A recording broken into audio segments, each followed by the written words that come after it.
And the next guy that I'm going to bring up is a dear friend of mine, another amazing Millionaire Mastermind group member, top marketer, top producer. This guy needs no introduction. He's a great guy, Mr. Michael Force.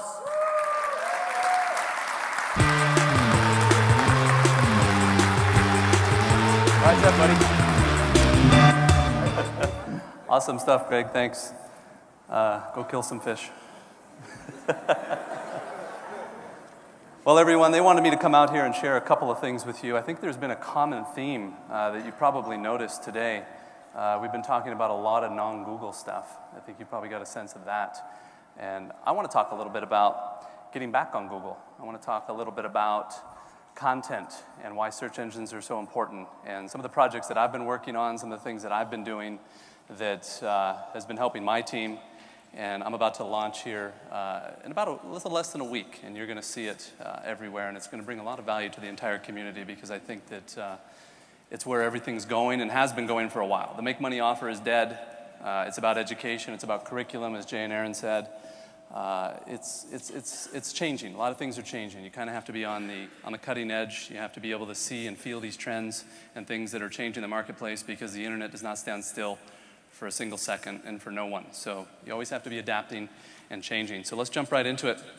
First and foremost, creating unique and niche content is one thing that I have been focusing on for the last, well, since I got Google disabled on November 27th, which I remember very vividly, as I'm sure you all do, for those who have been.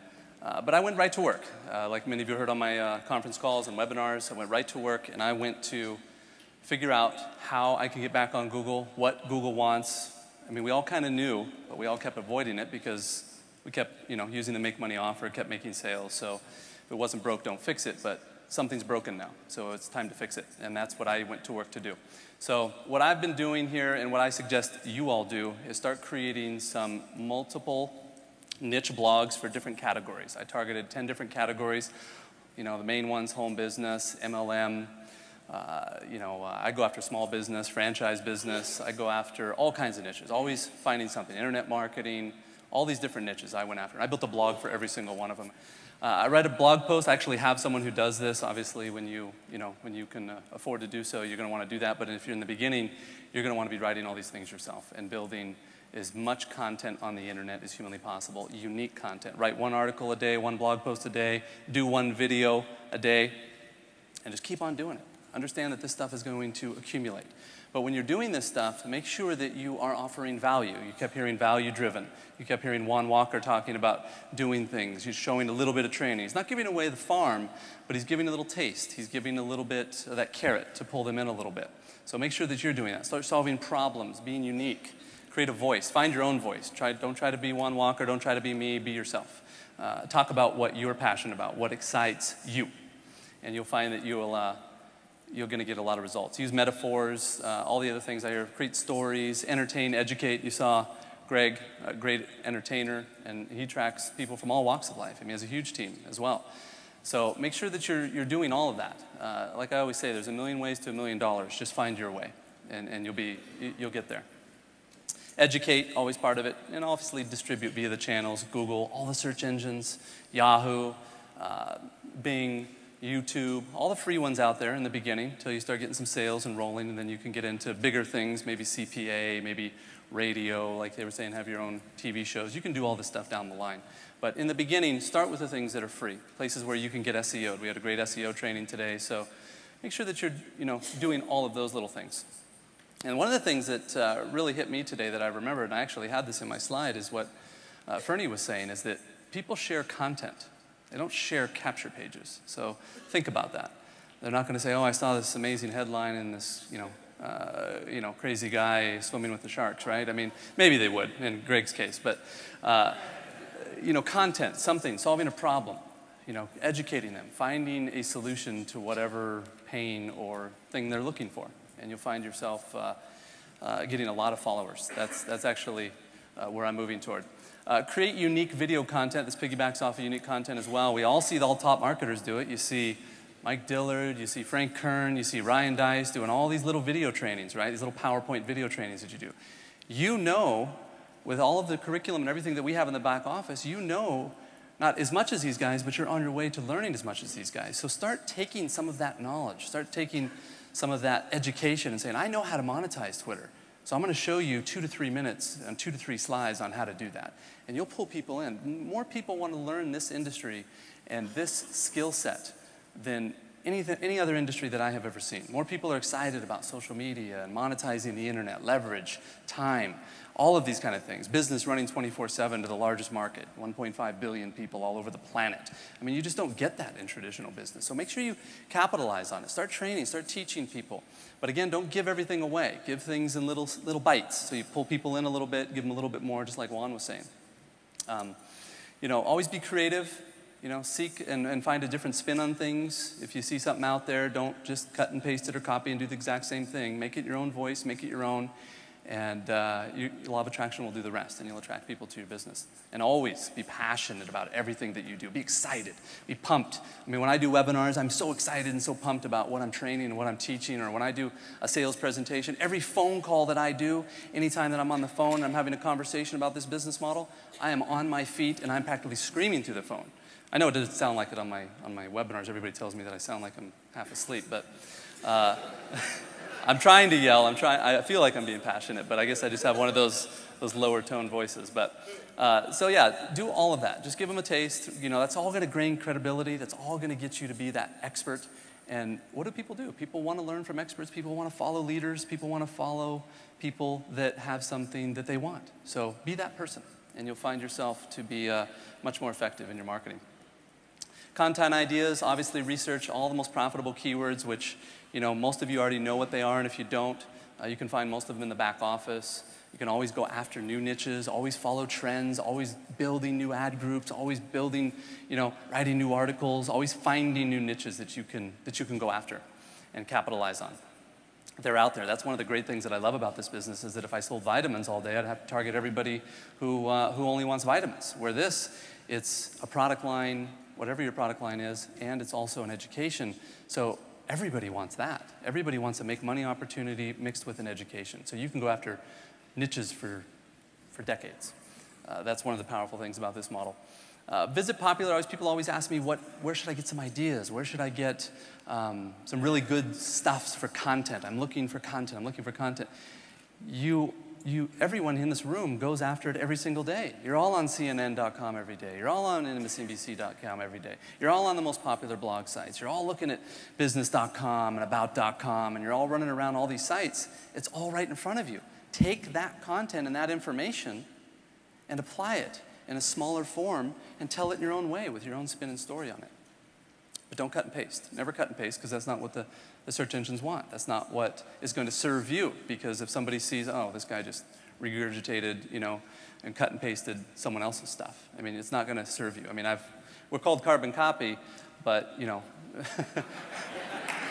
I don't want you to carbon copy exactly everything that we do. We want you to copy the strategy. We want you to copy, you know, the idea of what we're trying to do. Make it your own. Search Google for these things, Google Trends. You can go to Alexa and find trends. You know, you can do things like that and see what's popular out there, what's gaining momentum on the internet, things like that. So sites to create unique content. Hopefully you can read some of that. There's a lot of them out there. You can go and find places where all these little sites are. I mean, you can see all of them, Netlog, you know, you can go to Photolog. You can just type in popular, you know, content sites, and you'll probably get the same list somewhere. So make sure that you're going out there and seeing where you can add content, where you can add value. Obviously, the big ones are like YouTube, things like that. So, you know, but there's a lot more. There's a lot of social media sites. There's a lot of places where you can put content and capitalize on people who are just surfing the internet. So be there. Be where they are. And you'll find yourself getting a lot of traffic. Again, don't cut and paste. Outsource to leverage your time. There's a lot of great places. It depends on the outsourcing. There's certain things that I don't outsource, like article writing. I won't go to the Philippines or India for that kind of outsourcing, because it depends on your demographic or the market that you're targeting. I mean, if you're targeting, you know, the US, for example, you want to make sure that somebody who's writing your articles relates to that culture, talks their language, you know, is articulate in that verbiage, et cetera. So you definitely want to make sure that there's certain things that you outsource to certain places. And it's not always about going for the lowest bidder either. Be conscious of that. The lowest bidder does not always get you the best results. go on, all the different outsourcing sites that you see out there, and you can find all kinds of people to do all kinds of things for you. I mean, if you want to have them write articles, if you want to have them write press releases, if you want to have them write blog posts, if you want to have them write Twitter, all the things that we teach you how to do, there's someone out there that will do it for you if you have the budget. Always be creating unique, relevant, and transparent content. Be consistent, because understand that if you create one video today, 365 days from now, 1 year from now, you have 365 videos. 365 videos drives a lot more traffic than one. So don't do 5 and say, oh, I'm going to give up, forget it. I didn't get very many leads. Just keep on doing it. Think about your jobs. Think about your businesses that you used to have before. Cumulatively, you worked 2,000 hours, I think it is, the average employee works. So put in 2,000 hours into your marketing, and I guarantee that you'll get results. Example of a unique content. This is the solution that I have been working on for the last 3 months, theforcereport.com. It is a 1 main blog site, 10 subdomain niche blog sites. It's over 2,500 pages right now. There's over 200 reviews in there right now for not only franchises, but also for MLM companies. There's over 50 posts a week that are going on to this. 10 different profitable niches, as I described, growing and continually growing. We're going to add a new niche about every quarter. All kinds of relevant ebooks and reports. Remember, Juan was talking about if you got to do a report to gain credibility, to gain that expert status. When people land on this, they're going to hover around you. They're going to be around you, and you're going to build your value long before you ever talk to them on the phone. So what do you think happens when you talk to them on the phone? They're like, oh, you're Michael Force, and they're very excited to work with you because you've already established your credibility, your expert status. And now this is not just for me, because this is actually already humming along right now at about 50 to 100 leads a day just from one SEO site out of the 10 that we already SEO'd. Backlinking, everything's coming in every single day, but it grows over time. So it's going to end up being probably 15,000 to 20,000 leads a month. And so we're going to end up funneling that into my co-op and people on my team below me, below Jay. So if you're L1 or higher, you're going to get access to these leads that come through here, which are going to be some of the highest quality leads on the internet. I want to go over real quickly team building. I got about 7 minutes left. I wanted to basically go over team building, better team building. I talked a little bit about this. For those of you who weren't at the M2, I got some good feedback, so I wanted to touch on it real quickly. This is one thing that I have found very effective on my team, is creating a team synergy list. It's a contact list for your team. Now, even if you only have 5 people or you have 500, it doesn't matter. Get those people together. They're going to find common ground. They're going to connect based on their backgrounds, based on relatability, and all the different variables that go beyond that. They're going to find running buddies. They're going to find partners. Allow them to share. Allow them to learn from each other. I bring out people who are getting results on my Synergy Saturdays that I do every single Saturday, and they come out and they share what's working for them, just like Juan Walker did, just like Lena Borjana did. I mean, do all these trainings for your team. Start giving them some value. I've had a Synergy team list for probably about a year now, and it's been incredibly effective. People have built all kinds of relationships. You find that people are even in their own hometowns. People are in their own same counties, and they get together, and they have weekly meetings, and it's amazing, the synergy. Don't be selfish. Don't just say, it's my team. Don't go near them. Let go of the ego, and just, let people collaborate. Let people connect, and you're going to find that your team is going to be much more effective. Enforce, obviously, zero tolerance when it comes to cross-recruiting, pitching, and negativity. I just blatantly don't put up with that. Anybody says anything negative on my team, I don't relate on any level. Any complaining, any boo-hoos, poor me's. It just doesn't happen on my team, and I don't tolerate it at all. So I never hear it, and no one on my team hears it. So 80-20 rule. Reality of the world, folks. This is the universe. You can't go against these numbers. 20% of your team is going to do 80% of your check. Bottom line, 80% of your team is going to do absolutely nothing. So accept it. Don't take responsibility for it. It has nothing to do with you as an individual. It has to do with them, and they just like to watch American Idol. I mean, what can you say? So, it's just, bottom line is it's not your responsibility. There's only so many people you can help. There's only so many people that you can do. And help the ones that want help. Help the ones that are willing to get out there and do something. Why would you want to work with someone who wants to sit on the couch all day? I mean, that's such a waste of your time. Well, focus on the people who are excited. All of you are the 20% in this room, and you all know it. So, understand that they have to hold themselves accountable, and they're ultimately responsible for their own success. And I only ever train the 1% on my team, one-on-one. Everything else is on a webinar. Everything else is on a conference call. I only can take, there's only so many hours in a day, only take time for that 1% who's on your team, one-on-one. And you are going to find that that creates the kind of duplication that you're looking for because, again, wasting time with someone who really doesn't care about this business or really isn't very interested or is busy in another business or is distracted by 100 shiny balls that are, whipping around the room, just skip all that and focus on the people that are getting results on your team. Synergy Saturday trainings is something that I have done to help my team, help each other, find leaders. I have people come on that Saturday and they help train other people when they're getting results. So do that, do some of that stuff for your team as well. Allow them, develop them. Say, hey, you know what, you're doing a great job, you're getting results. I want you to come out. People go crazy for this stuff. They love it. They want it, oh my gosh, I get to come out, there's 500 people on this webinar and I'm actually gonna train. It's part of the development. It's part of the excitement of being, developing leaders. Encourage multiple weekly trainings, which I already talked about. People do it in small groups if you can find them locally. So make sure that you're doing that. I always prefer to do them on a weekend. I have my highest call counts on the weekends because people usually are in another job or they're in another business. So make sure that, or they're trying to work their way into this business. So make sure you do it when it's convenient for them. I did it for a long time on Sundays, but now I do it on Saturdays. Again, have them bring their ideas. Create synergy for your team to leverage your time training. Again, what I just talked about, focusing on that 1%. Because there's just not enough time in the day to go around and chase people who aren't going to build this business. So delegate, develop, and duplicate, which I kind of already went over. Use synergy ad dollars. This has been an interesting test for me over the last 90 days, and I think that you'll find it effective for yourself, and I'll give you some insight on what I've experienced with my co-op in the last 90 days.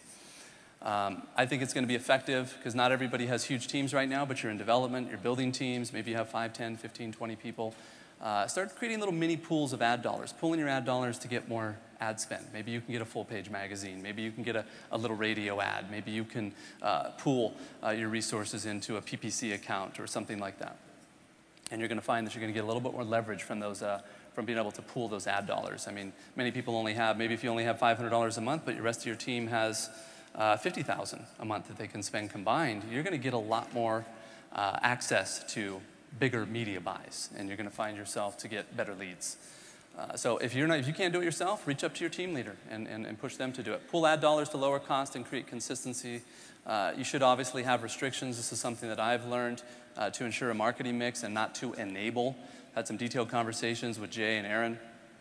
We're not here to enable anybody. We're not here just to give you leads while you sit on the couch and we do everything for you. We want to create master marketers. We want to create real, true entrepreneurs. We want people who are going to be able to write their paycheck for life. Those are the people that we want. That's what we're here to teach you. That's what we're here to do. And we want to make sure that we're doing that. We're not just feeding you leads and you're taking a nap. We want to make sure you're learning this business. So that's one of the things. You got to put certain restrictions. Make sure less than 50% of leads and stuff is coming through. Leads. This is the last bullet point that I'll touch on, and then my time's up here. I got about less than 2 minutes here. Leads only to emerging leaders, L1 and higher. When I first started my first co-op in January, it was only to my first 25 top leaders. And we had an amazing ROI. We had a huge return on investment. Everybody was making money. It was great. So I said, wow, this is exciting. Bigger is better, right? Wrong. We opened it up to 75 people in the second month, and the conversions went down. Because the leaders were still making money, but newbies weren't making money because they don't know necessarily the skill to have conversations, to articulate this business model, et cetera. So we are doing L1 or higher from now on. And I'm making this announcement here because I've already decided that that's what's going to happen. Any existing contracts that we have, we'll take out 90 days if any of you are in the co-op right now. But I recommend that if you do start your own mini co-ops, that you focus on L1s or higher. That's been my experience. Because you want to give people a chance to kind of catch up and really educate themselves, sharpen their teeth a little, get a little pain under their belt, earn their stripes a little to make sure that they're going to convert it when they actually really do get a lead. Because leads are a privilege. Leads are not easy to generate, and they should only be given to people who could convert them. So that is my presentation, and John Jackson, I think you're up next. Yeah?